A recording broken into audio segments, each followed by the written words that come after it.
നമസ്കാരം. BMC news live കൊച്ചിയിലേക്ക് സ്വാഗതം.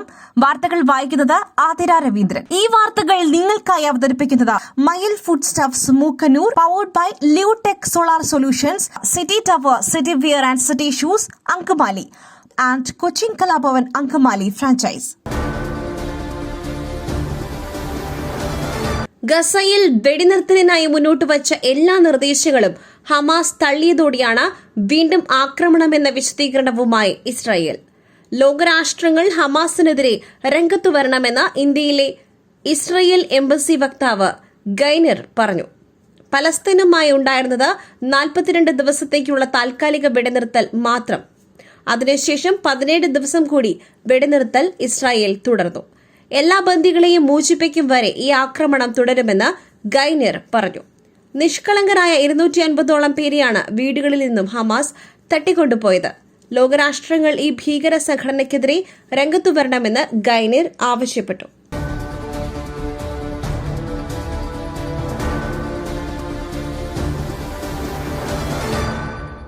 കണ്ണൂർ കൈതപ്രത്ത് 49കാരനെ വെടിവെച്ചു കൊന്ന സംഭവത്തിൽ പ്രതി സന്തോഷിനെ ഇന്ന് വിശദമായി ചോദ്യം ചെയ്യും.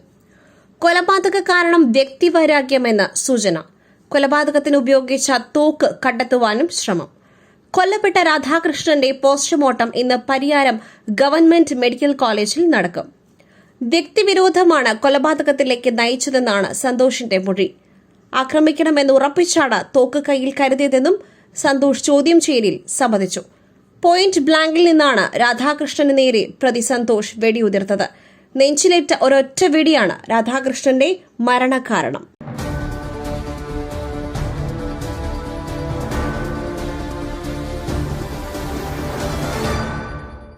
ഈ പ്രസരിപ്പ്, ആരോഗ്യം, എല്ലാത്തിനും അടിസ്ഥാനം ചിട്ടയായ ആഹാരരീതിയാണ്. തിരഞ്ഞെടുത്ത നെല്ലിൽ നിന്നും പോഷക ഗുണങ്ങൾ നഷ്ടമാവാതെ തയ്യാറാക്കുന്ന അതിവിശിഷ്ടമായ മട്ടയരി, മയിൽ മട്ടയരി. വൈറ്റമിൻസ്, മിനറൽസ്, പ്രോട്ടീൻസ്, ഫൈബർ തുടങ്ങിയവയാൽ സമ്പുഷ്ടമാണ് മയിലിന്റെ മട്ടയരി. കലർപ്പില്ലാത്ത മയിൽ മട്ടയരി ഒരിക്കൽ ഉപയോഗിച്ചവർ ശീലമാക്കുന്നു, എന്നെപ്പോലെ. മയിൽ റൈസ് ആൻഡ് ഫുഡ് പ്രോഡക്ട്സ്, ശ്രേഷ്ഠം, സമ്പുഷ്ടം.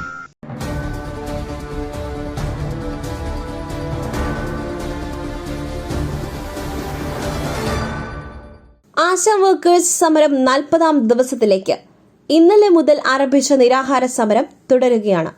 Kerala Asha health workers association സംസ്ഥാന general secretary MA Bindu, Sheeja R, Thankamani എന്നിവരാണ് നിരാഹാരം കിടക്കുന്നത്.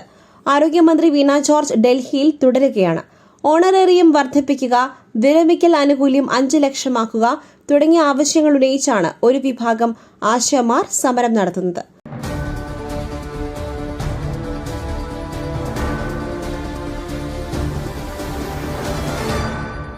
കോഴിക്കോട് ഇങ്ങാപ്പുഴ സ്വദേശി ഷിബിലയെ കൊല്ലാൻ ഭർത്താവ് യാസിർ ഉപയോഗിച്ചത് 2 കത്തികളെന്ന് പോലീസ്. രക്തം പുരണ്ട 2 കത്തിയും പോലീസ് ഇന്ന് കോടതിയിൽ ഹാജരാക്കും. പ്രതി യാസിറിനെ കസ്റ്റഡിയിൽ വാങ്ങാൻ അന്വേഷണ സംഘം താമരശ്ശേരി കോടതിയിൽ നിന്ന് കസ്റ്റഡി അപേക്ഷ നൽകും. കസ്റ്റഡിയിൽ ലഭിച്ചതിന് ശേഷം പ്രതിയെ സംഭവ സ്ഥലത്തെത്തിച്ച് തെളിവെടുക്കും. പ്രതിയെ 14 ദിവസത്തേക്ക് കോടതി റിമാൻഡ് ചെയ്തിരുന്നു. ലഹരി ഉപയോഗത്തെ തുടർന്നുണ്ടായ കുടുംബ വഴക്ക് കൊലപാതകത്തിൽ കലാശിച്ചു എന്നാണ് പോലീസിന്റെ കണ്ടെത്തൽ.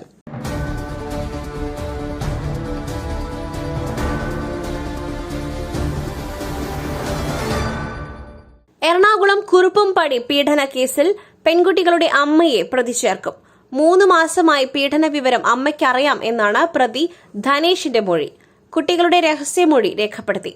പെൺകുട്ടികളെ CWC അഭയ കേന്ദ്രത്തിലേക്ക് മാറ്റി. കൌൺസിലിംഗ് നൽകിയതായി CWC ജില്ലാ ചെയർമാൻ മാധ്യമങ്ങളോട് പറഞ്ഞു. 3 വർഷം മുൻപായിരുന്നു പെൺകുട്ടികളുടെ അച്ഛൻ മരണപ്പെടുന്നത്. പിന്നീട് ധനേഷുമായി കുട്ടികളുടെ അമ്മ ബന്ധം സ്ഥാപിക്കുകയായിരുന്നു. ടാക്സി ഡ്രൈവറായ ധനേഷ് കഴിഞ്ഞ 2 വർഷമായി പെൺകുട്ടികളുടെ വീട്ടിലെ സ്ഥിരം സന്ദർശകനാണ്. പെൺകുട്ടികളുടെ അമ്മയുമായുള്ള സൗഹൃദം മുതലെടുത്താണ് ധനേഷ് 10ഉം 12ഉം വയസ്സുള്ള കുട്ടികളെ പീഡനത്തിനിരയാക്കിയത്.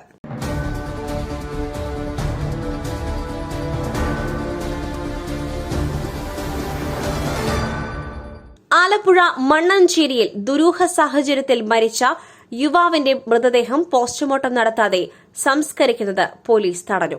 ചിതയിൽ വെച്ച മൃതദേഹം പോലീസ് എത്തി മോർച്ചറിയിലേക്ക് മാറ്റി. മണ്ണഞ്ചേരി പഞ്ചായത്ത് 4-ാം വാർഡ് പൊന്നാട് അറക്കാത്തറയിൽ അനിൽകുമാറിന്റെയും വിജിമോളുടെയും മകൻ അർജുന്റെ സംസ്കാരമാണ് പരാതിയെ തുടർന്ന് തടഞ്ഞത്. വ്യാഴാഴ്ച രാവിലെ വീടിന് സമീപത്തെ ബന്ധുവീട്ടിലാണ് അർജുനെ തൂങ്ങി മരിച്ച നിലയിൽ കണ്ടത്. പ്രായമായവർ മാത്രമുള്ള ഇവിടെ ഇയാൾ രാത്രി കിടക്കാൻ പോകുമായിരുന്നു. രാവിലെ തൂങ്ങി മരിച്ച നിലയിൽ കണ്ട വീട്ടുകാർ അർജുന്റെ വീട്ടിൽ വിവരം അറിയിച്ചു. സഹോദരൻ എത്തിയാണ് മൃതദേഹം താഴെ ഇറക്കിയത്.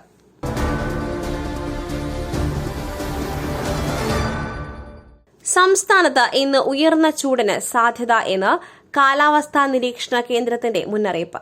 ഇതിന്റെ ഭാഗമായി 7 ജില്ലകളിൽ യെല്ലോ അലർട്ട് മുന്നറിയിപ്പ് പുറപ്പെടുവിച്ചിട്ടുണ്ട്.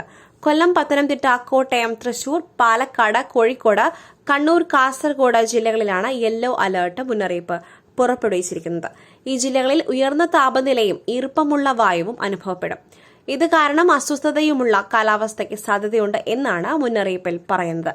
പൊതുജനങ്ങൾ ജാഗ്രത പാലിക്കണമെന്നും രാവിലെ 11 മുതൽ വൈകുന്നേരം 3 വരെയുള്ള വെയിൽ നേരിട്ടേൽക്കരുതെന്നും കാലാവസ്ഥാ വകുപ്പ് മുന്നറിയിപ്പ് നൽകി.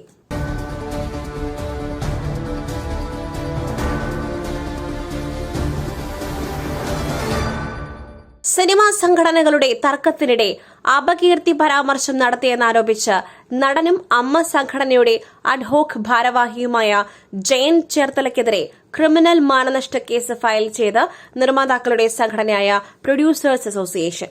മാധ്യമങ്ങളിലൂടെ അവഹേളിച്ചു എന്ന് കാട്ടിയാണ് പ്രൊഡ്യൂസേഴ്സ് അസോസിയേഷൻ എറണാകുളം CGM കോടതിയിൽ പരാതി നൽകിയിരിക്കുന്നത്. ജയൻ ചേർത്തല പരാമർശം പിൻവലിക്കണമെന്നും മാപ്പ് പറയണമെന്നും ആവശ്യപ്പെട്ട് നിർമ്മാതാക്കളുടെ സംഘടന നോട്ടീസ് അയച്ചിരുന്നു. എന്നാൽ ഈ നോട്ടീസിന് മറുപടി നൽകാതിരുന്നതോടെയാണ് നിർമ്മാതാക്കൾ കേസുമായി മുന്നോട്ടു പോകുന്നത്. മറ്റൊരു വാർത്തയുമായി കണ്ടുമുട്ടുന്നതുവരെ നന്ദി, നമസ്കാരം.